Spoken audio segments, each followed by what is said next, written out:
Good evening friends, welcome to study with Neelam. I hope आप सभी लोग बहुत अच्छे होंगे। आज है 22 अगस्त और 22 अगस्त के सभी बेस्ट करंट अफेयर्स आज की वीडियो में हम कंप्लीट करेंगे। सभी क्वेश्चन इंपॉर्टेंट हैं तो वीडियो में लास्ट तक बने रहिएगा। अगर आप चैनल पर पहली बार आए हैं तो फटाफट से स्टडी विथ नीलम चैनल को सब्सक्राइब कर लीजिए और बेल आइकन प्रेस करना बिल्कुल ना भूलें, जिससे हमारे सभी वीडियो के नोटिफिकेशन आपको सबसे पहले प्राप्त होंगे।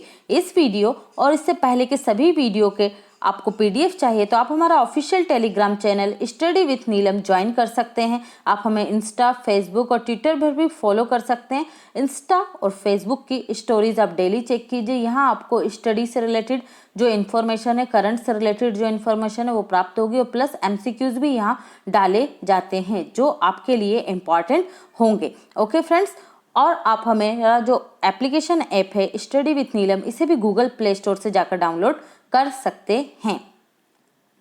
आज का हमारा पहला क्वेश्चन है, grand parents bag of stories नामक पुस्तक को किसके द्वारा लिखा गया है? इस पुस्तक को लिखा गया है सुधा मूर्ति के द्वारा। सुधा मूर्ति हैं इन्फोसिस फाउंडेशन की चेयरमैन और ये जो बुक है इसे नवंबर में रिलीज किया जाएगा। ओके, तो ये आप याद रखेंगे। इनकी एक और बुक है, उस बुक का नाम है how the onion gets its layer. Okay, तो ये भी आप याद रखेंगे। और इन्हें लास्ट वीक ही पुरस्कार मिला था, ग्राम उदय बंधु मित्र पुरस्कार, किन्हें? सुधा मूर्ति को। तो ये भी आप याद रखेंगे। अदर ऑप्शन देख लेते हैं। राधा भाटिया, इनकी पुस्तक का नाम लस्सी था और लस्सी बुक को पुरस्कार मिला था इंटरनेशनल कुक बुक पुरस्कार 2020। ये इंपॉर्टेंट है, ये भी ध्यान रखिएगा। ई श्रीधरन पिल्ले, ये हैं मिजोरम के राज्यपाल और इन्होंने बुक लिखी थी कोरोना कविता काल। कोरोना कविता काल, तो उनकी उस बुक को भी आप याद रखेंगे। उर्जित पटेल, ये आरबीआई के पूर्व गवर्नर हैं और इन्होंने बुक लिखी थी saving of the Indian saver. ठीक है, तो ये भी आप याद रखिएगा। हाल ही में किसके द्वारा population projection for India and state 2011-2036 नाम से रिपोर्ट किसके द्वारा जारी की गई है?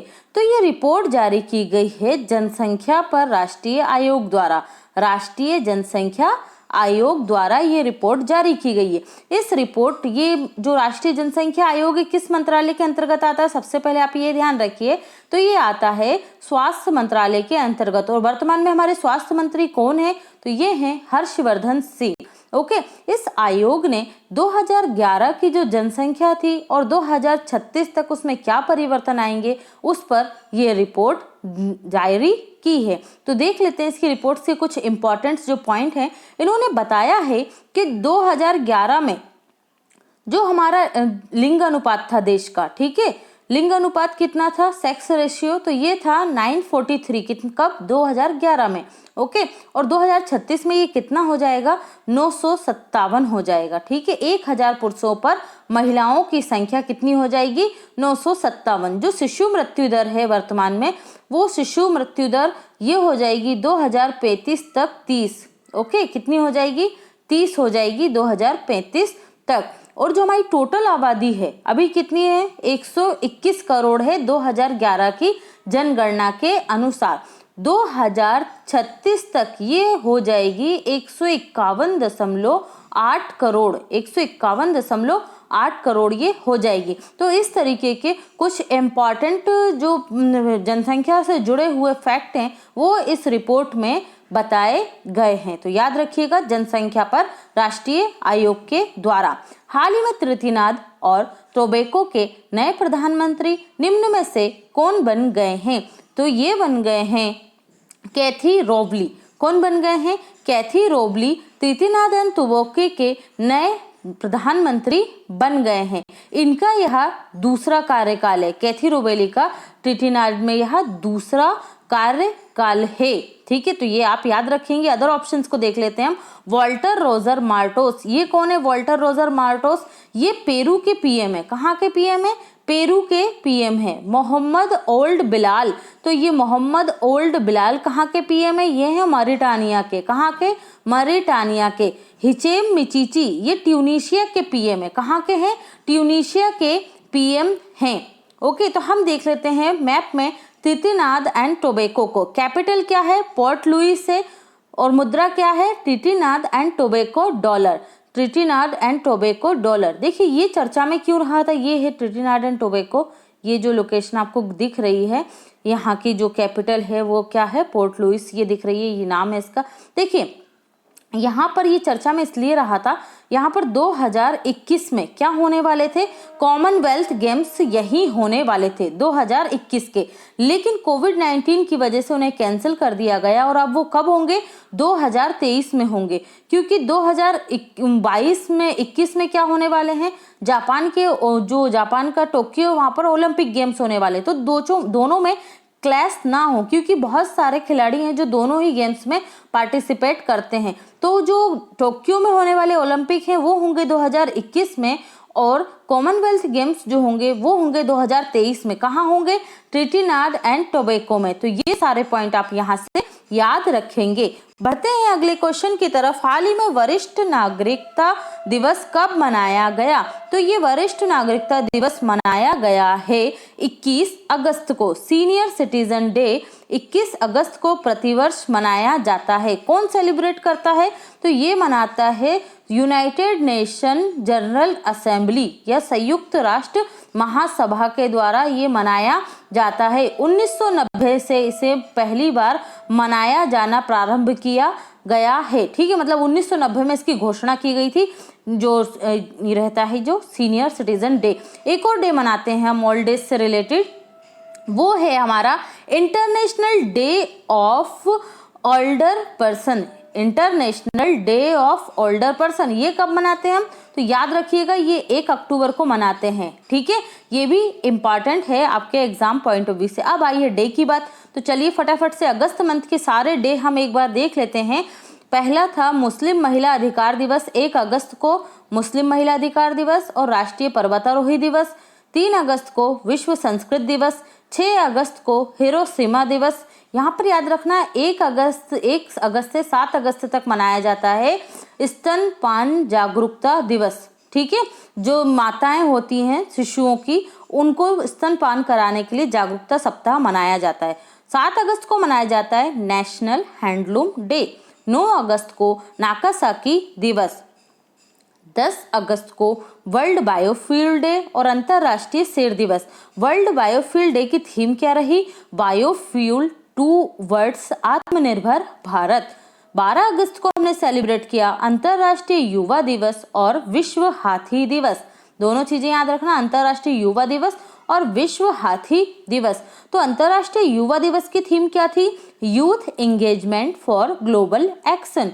13 अगस्त को हमने सेलिब्रेट किया विश्व अंगदान दिवस, वर्ल्ड ऑर्गन क्या बोलते हैं, ऑर्गन दान जो भी कुछ बोलते हैं उसे मैं भूल रही हूँ, दिवस। 19 अगस्त को होता है विश्व मानवता दिवस और विश्व फोटोग्राफी दिवस। दोनों याद रखिएगा, विश्व मानवता दिवस और विश्व फोटोग्राफी दिवस। 20 अगस्त को मनाते हैं सद्भावना दिवस, भारतीय अक्षय ऊर्जा दिवस और world mosquito day. World mosquito day. और 21 अगस्त को हमने मनाया वर्ल्ड सीनियर सिटीजन डे। तो ये सारे डे आप अच्छे से याद रखेंगे। बढ़ते हैं अगले क्वेश्चन की तरफ। हाल ही में कोरोना वायरस के प्रति जागरूकता उत्पन्न करने के लिए कोरोना फाइटर्स नाम से एक वीडियो गेम निम्न में से किसके द्वारा लॉन्च किया गया है? तो ये लॉन्च किया गया है स्वास्थ्य मंत्रालय की तरफ से। किसने किया लॉन्च? डॉक्टर हर्षवर्धन ने किया है। ठीक है, द कोरोना फाइटर्स इस वीडियो गेम का नाम है।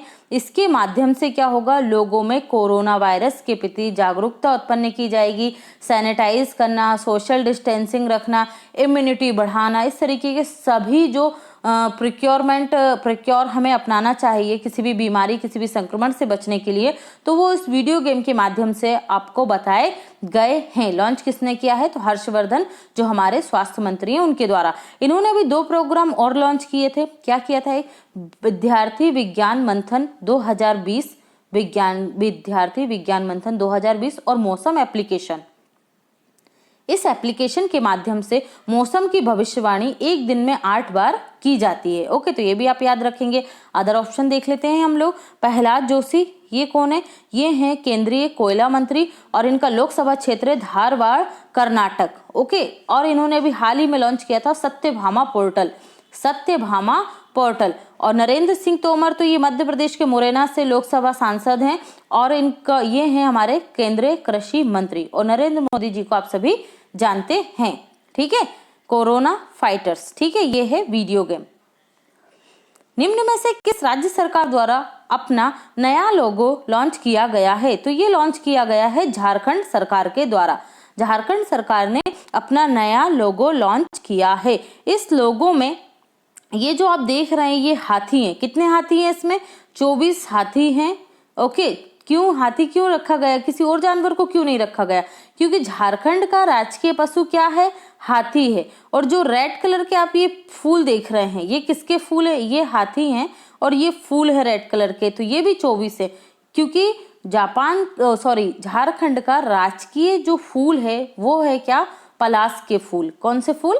पलाश के फूल। तो ये भी आप याद रखेंगे। ओके, बात कर लेते हैं झारखंड की।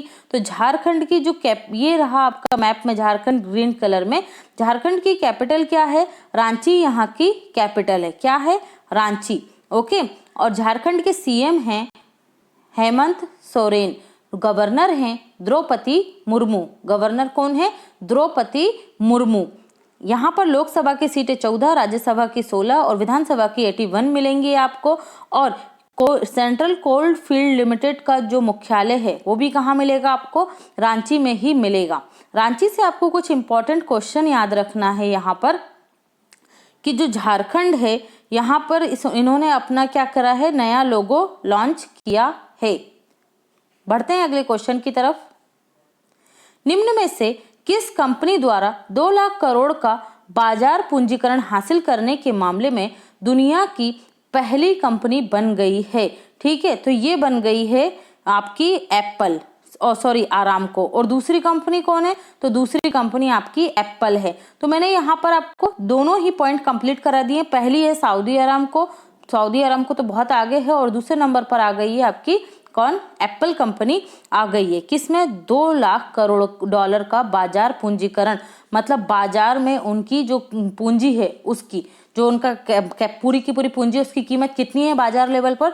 2 लाख करोड़ डॉलर की है। पहले नंबर पर सऊदी आरामको, दूसरे पर है एप्पल। तो हम बात कर लेते हैं यहाँ पर एप्पल की। ओके, क्योंकि पहले से सऊदी आरामको है और दूसरे नंबर पर अब आ गई है एप्पल। तो एप्पल की स्थापना कब हुई थी? एप्पल की स्थापना जो है ये की गई थी टिम कुक के द्वारा की गई थी इसकी स्थापना। इसका मुख्यालय आपको मिलेगा यूएसए कैलिफोर्निया में। ठीक है, इससे पहले एक और जो इंडेक्स आया था हम लोगों ने पढ़ा था, फ्यूचर ब्रांड इंडेक्स 2020। उस इंडेक्स में पहले नंबर पर थी आपकी एप्पल कंपनी और दूसरे नंबर पर थी रिलायंस इंडस्ट्रीज। तो इस इंडेक्स को भी आप याद रखेंगे, फ्यूचर ब्रांड इंडेक्स। ओके, चलिए बढ़ते हैं अगले क्वेश्चन की तरफ। हाल ही में बैलिस्टिक मिसाइल शहीद कासिम सुलेमानी का लॉन्च किस देश के द्वारा किया गया है? तो ये लॉन्चिंग की गई है ईरान के द्वारा। किस देश ने की है? ईरान ने की है। आप लोगों को पता होगा यूएसए के हवाई हमले में जो शहीद कासिमी सुलेमानी थे, ये कौन थे? ये ईरान के कमांडर इन चीफ थे और इस हवाई हमले में ये मारे गए थे। तो उन्हीं की याद में इस बैलिस्टिक मिसाइल का नाम रखा गया है। तो ये बहुत इंपॉर्टेंट है। ईरान की मिसाइल, इसकी मारक क्षमता कितनी है भाई? तो ये है 1400 किलोमीटर इसकी मारक क्षमता है। ठीक है, ये आप याद रखेंगे किसकी? शाहिद जो मिसाइल है उसकी, शाहिद कासिम सुलेमानी मिसाइल की। इसके साथ ही एक और मिसाइल भी लॉन्च की गई थी, इस्माइल कानी। इसकी जो मारक क्षमता थी ये क्रूज मिसाइल थी। ओके, इसकी मारक क्षमता थी 1000 किलोमीटर। कितनी थी इसकी मारक क्षमता? 1000 किलोमीटर थी। तो इन दोनों ही मिसाइलों को आप याद रखेंगे। और किसके द्वारा छोड़ी गई है? किसके द्वारा लॉन्च की गई? तो ईरान के द्वारा लॉन्च की गई है। तो ये भी इंपॉर्टेंट है। चलिए अब देख लेते हैं हम ईरान के बारे में। तो ईरान की कैपिटल क्या है? ईरान की कैपिटल तेहरान है और ये दिख रहा है आपको मैप में ईरान। ओके, ईरान की कैपिटल तेहरान है। करेंसी क्या है? तोमान। करेंसी क्या है? तोमान है। और प्रेसिडेंट कौन है यहाँ के? हसन रोहानी। प्रेसिडेंट कौन है? हसन रोहानी। ईरान के द्वारा हाल ही में एक सैन्य उपग्रह भी लॉन्च किया गया था, जो ईरान का पहला सैन्य उपग्रह था। क्या नाम था उसका? नूर था। क्या नाम था? नूर। ठीक है, तो ये भी आप याद रखेंगे, इंपॉर्टेंट पॉइंट है। चलिए बढ़ते हैं अगले क्वेश्चन की तरफ। हाल ही में आंध्र प्रदेश की सरकार ने निम्न में से किनके साथ समझौता किया है? तो ये समझौता किया गया है एनपीसीआई और कैनरा बैंक के साथ। ओके, एनपीसीआई और कैनरा बैंक के साथ ये समझौता किया गया। क्यों किया गया है ये समझौता? तो ये समझौता किया गया है आंध्र प्रदेश सरकार के द्वारा गांवों और ग्राम पंचायतों में डिजिटल भुगतान करने के लिए एनपीसीआई के साथ ये समझौता किया गया है और इसमें कैनरा बैंक का भी सहयोग लिया गया है। ओके, जिससे क्या होगा? गांवों में डिजिटल जो पेमेंट होता है उसे बढ़ाया जा सके, क्योंकि कोविड-19 के कारण भुगतान करने में क्या आ रही है? परेशानियां आ रही हैं, जिससे क्या होगा? ग्राम पंचायत और गांवों में जो डेवलपमेंट है, जो भी कोई सहायता पहुंचाई जानी है उसमें उसके बाद कोई दिक्कत नहीं आएगी। बात कर लेते हैं एनपीसीआई की। तो एनपीसीआई इसने भी हाल ही में एक क्या लॉन्च किया था? एक लॉन्च किया था पाई आर्टिफिशियल इंटेलिजेंसी आधारित। क्या था ये पाई? ये असिस्टेंट था। ठीक है, आर्टिफिशियल इंटेलिजेंसी आधारित असिस्टेंट था। और यूपीआई चलेगा अभियान भी एनपीसीआई द्वारा ही लॉन्च किया गया था। तो ये भी आप याद रखेंगे एनपीसीआई से। और कैनरा बैंक और सिंडिकेट बैंक का विलय हुआ है, ये पॉइंट याद रखिएगा। कैनरा बैंक और सिंडिकेट बैंक का विलय हुआ है, मतलब सिंडिकेट बैंक किस बैंक में विलय हो गया है? तो कैनरा बैंक में हो गया। कैनरा बैंक का आपको हेडक्वार्टर कहाँ मिलेगा? तो ये मिलेगा हैदराबाद में। कहाँ मिलेगा? हैदराबाद में। तो ये भी पॉइंट इंपॉर्टेंट है, याद रखिएगा। नेक्स्ट देख लेते हैं, आंध्र प्रदेश की बात आई है तो आंध्र प्रदेश के राज्यपाल कौन है? विश्वभूषण हरिचंदन है। मुख्यमंत्री कौन है? जगन मोहन रेड्डी हैं यहाँ के मुख्यमंत्री। राजधानी क्या है? हैदराबाद अभी है वर्तमान में, फिर बाद में क्या हो जाएगी? अमरावती। यहाँ पर आपको याद होगा विश्वभूषण हरिचंदन द्वारा 3 राजधानियों वाली जो परियोजना थी उसको मंजूरी दे दी गई है। और उसके तहत जो अमरावती होगी वो कैसी राजधानी होगी? वो होगी लेजिस्लेटिव राजधानी। और विशाखापट्टनम होगी एडमिनिस्ट्रेटिव राजधानी। ठीक है, और जो कुरनूल होगी जुडिशियल राजधानी। कुरनूल क्या होगी? जुडिशियल राजधानी होगी। भाषा के आधार पर गठित होने वाला देश का पहला राज्य कौन सा है? आंध्र प्रदेश होगा। बोरा की गुफाएं किस राज्य में पाई जाती हैं? आंध्र प्रदेश में। विजयवाड़ा किस नदी के किनारे है? तो ये कृष्णा नदी के किनारे है। कहां पर? आंध्र प्रदेश में, कृष्णा नदी। आंध्र प्रदेश से पृथक होकर कौन सा राज्य बना है? तो ये बना है तेलंगाना। 2 जून 2014 को लोकसभा 25, राज्यसभा 11 और विधानसभा की 175 सीटें यहाँ मिलेंगी। आंध्र प्रदेश के द्वारा हाल ही में ई रक्षाबंधन कार्यक्रम महिलाओं की सुरक्षा के लिए लॉन्च किया गया था। ऑपरेशन मुस्कान गुमशुदा बच्चों को या लापता बच्चों को ढूंढने के लिए प्रारंभ किया गया था। निष्ठा प्रोग्राम जो आंध्र प्रदेश के शिक्षक थे उनके तकनीकी और प्रौद्योगिकी उन्नयन के लिए प्रारंभ किया गया था। क्रॉप पहल ये किसानों के लिए ऑनलाइन फसलों का पंजीकरण के लिए प्रारंभ की गई थी। देश का पहला एक्वा मेगा फूड पार्क आपको मिलेगा विशाखापट्टनम में। सी मैप एप्लीकेशन किसके द्वारा लॉन्च की गई थी? आंध्र प्रदेश सरकार के द्वारा लॉन्च की गई थी।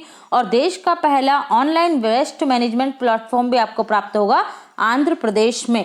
हाल ही में किसने भारत में लोगों को नौकरी तलाशने में मदद करने के लिए क्रोमो जॉब्स ऐप को लॉन्च किया है? तो ये लॉन्च किया गया है गूगल के द्वारा।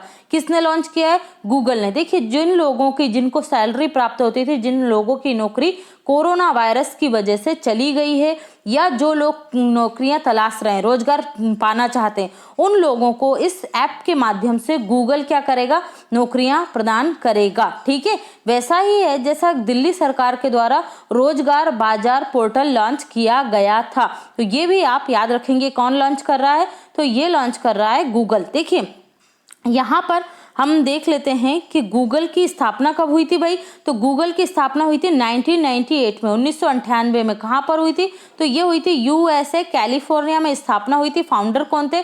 तो फाउंडर इसके थे लेरी पेज और सर्गेई ब्रिन। ओके, वर्तमान में सीईओ कौन है? तो ये है सुंदर पिचई। कौन है? सुंदर पिचई। गूगल की पेरेंट कंपनी का नाम क्या है? तो वो है अल्फाबेट। पेरेंट कंपनी का नाम क्या है? अल्फाबेट है इसकी पेरेंट कंपनी। ओके, जो ये क्रोमोजॉब्स ऐप है, ठीक है, इसे गूगल ने इससे पहले कहाँ कहाँ लॉन्च किया था? तो 2018 में ये बांग्लादेश में, 2019 में इसने लॉन्च किया था इंडोनेशिया में, ओके, और 2020 में इसमें लॉन्च किया है इंडिया में। तो ये भी आप याद रखेंगे। नेक्स्ट देख लेते हैं, हाल ही में समाचारों में चर्चा में रहा ड्रोन निंजा किसकी सुरक्षा की निगरानी प्रणाली के लिए लॉन्च किया गया है? तो ये लॉन्च किया गया है भारतीय रेलवे के द्वारा। जो भारतीय रेलवे है उसने निगरानी सुरक्षा कार्यक्रम प्रणाली के लिए ड्रोन को लॉन्च किया और उस ड्रोन का नाम क्या है? निंजा है। क्या नाम है? निंजा। तो ये आप याद रखेंगे निंजा को, ठीक है। चलिए बढ़ते हैं अगले क्वेश्चन की तरफ। जो रेलवे है उससे रिलेटेड कुछ इंपॉर्टेंट फैक्ट है। रेल मंत्री कौन है वर्तमान में? पीयूष गोयल हैं। स्वतंत्र भारत के पहले मंत्री जॉन मथाई हैं। वर्तमान में रेलवे बोर्ड के अध्यक्ष विनीत कुमार यादव हैं।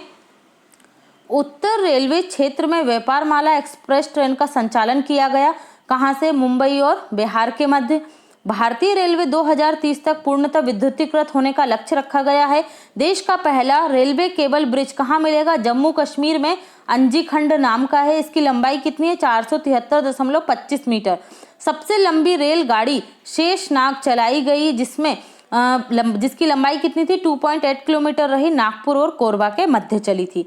विश्व में पहली बार double stack container train Bharat में पालमपुर और बोटार के मध्य चलाई गई, कहाँ? गुजरात में। सबसे लंबा प्लेटफॉर्म कर्नाटक के हुगली में 1400 मीटर बनाया जा रहा है। अगर वर्तमान में बात करेंगे तो कौन सा है? Gorakhpur railway station, Uttar Pradesh. वर्ष 2023 तक पूर्वी भारत के राज्यों की राजधानियों को रेल नेटवर्क से जोड़ने का रेलवे का लक्ष्य है। तो ये भी आप याद रखेंगे। हाल ही में इक्वेटोरियल गिनी के प्रधानमंत्री निम्न में से कौन बन गए हैं? तो ये बन गए हैं फ्रांसिस्को इशू। कौन बन गए हैं? फ्रांसिस्को इशू यहाँ के प्रधानमंत्री बन गए हैं। तो बात कर लेते हैं हम किसकी? इक्वेटोरियल गिनी की। ये है इक्वेटोरियल गिनी की लोकेशन। 3 देश हैं अफ्रीका में, एक है गिनी बिसाऊ, ठीक है, और एक है रिपब्लिक गिनी, और एक है कौन सा आपका? तो ये है गिनी, ठीक है, जिसकी बात हम कर रहे हैं, इक्वेटोरियल गिनी। तो ये अलग अलग हैं, कंफ्यूज मत होना कि एक ही है, गलत टाइप हो गया होगा। ओके, राजधानी क्या है यहाँ की? इक्वेटोरियल गिनी की? तो ये है मलावो इसकी राजधानी है। मुद्रा क्या है? सेंट्रल अफ्रीका CFA फ्रैंक्स, ये फ्रेंड्स हो गया, फ्रैंक्स है। और यहाँ का हम देख चुके हैं, अभी कौन बन गए हैं यहाँ के प्रधानमंत्री? फ्रांसिस्को इशुआ बन गए हैं। ओके, तो ये भी आप याद रखेंगे यहाँ के प्रधानमंत्री को। जिन्स कैक्स्टस ये फ्रांस के नए PM बने थे, फ्रांस के। कुबाट बेक बोरोनोवा ये बने थे किर्गिस्तान के नए PM। और हमीद बायोयाका ये कहाँ के बने थे? तो ये आइवरी कोस्ट के नए PM बने थे। तो ये सारे PM आप याद रखेंगे, आपसे कोई भी क्वेश्चन पूछा जा सकता है। क्वेश्चन ऑफ द डे क्या है? हाल ही में केंद्र सरकार द्वारा वित्त पोषण तकनीकी संस्थानों की रैंकिंग में शीर्ष पर कौन सी IIT रही? ये रहे आपके ऑप्शन। और कल की वीडियो में राइट आंसर दिया था मुकेश गुर्जर ने और उत्कर्ष शुक्ला ने। वेरी गुड, ऐसे ही आंसर देते रहिएगा आप लोग। Thanks for watching and take care.